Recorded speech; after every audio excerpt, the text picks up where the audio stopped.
Saya tanya pula, Ustaz, ni tentang akikah ni. Anak saya ni, saya ada 5 orang anak. Alhamdulillah, 5-5 tak buat akikah. Dia kata, Alhamdulillah, 5-5 tak buat akikah. Oh, kita kata pasal apa? Nak buat macam mana? Dia kata, basikal aja. Saya bukan ada kenderaan apa, basikal je Ustaz. Pergi mana pun duk ragas basikal tu lah. Dia kata, basikal pun mak-gad pun tak ada. Dia kata, oh iya kah? Kita kata, mak-gad tak ada, tak apa Ustaz. Rakap. Tak habis lagi duk cerita susah dia ni. Rakap. Tahu rakap? Tu tempat duk kayuh, duk pijak nak kayuh tu, pedal tu.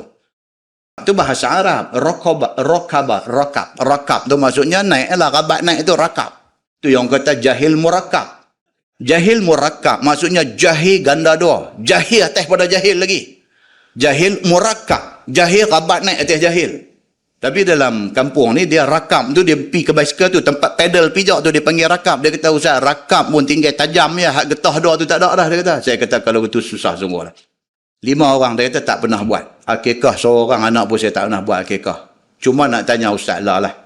Anak 5-5 pun dah lepas rumah habis dah, pakai kerja apa semua habis dah. Macam mana ni akikah ni nak kena buat lagi kah? Dia kata. Saya kata, lah dah mampu dah kah buat? Lah pun duk naik basikal tu lagi lah. Dia kata, makna tak mampu lagi.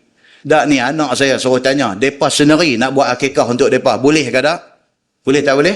Boleh. Nabi kata setiap maulud, setiap budak yang beranak mai atas dunia ni rahinah. Rahinah ni tuan-tuan, tu yang yayasan pembangunan ekonomi Islam dok buat tu, Ar-Rahnu. Ar-Rahnu tu maksud dia apa? Pajak gadai. Rahinah maksudnya tergadai.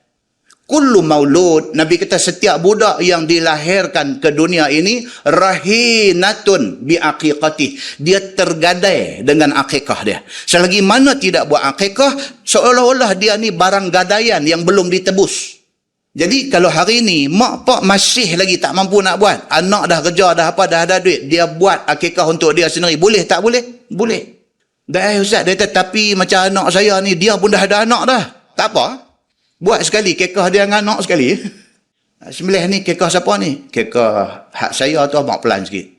Kekah saya dengan anak. Kata. Anak tu bagi terah. Ni, pasal Nabi kata dalam hadis ni, dia kata apa? Nabi amara bi tasmiyatil maulud yaumas sabi'ih. Nabi suruh supaya diberi nama kepada anak yang lahir ini, lewat-lewat pun hari ke-7.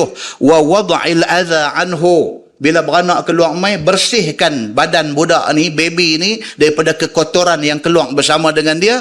Wal aqi, dan juga akikahkan dia.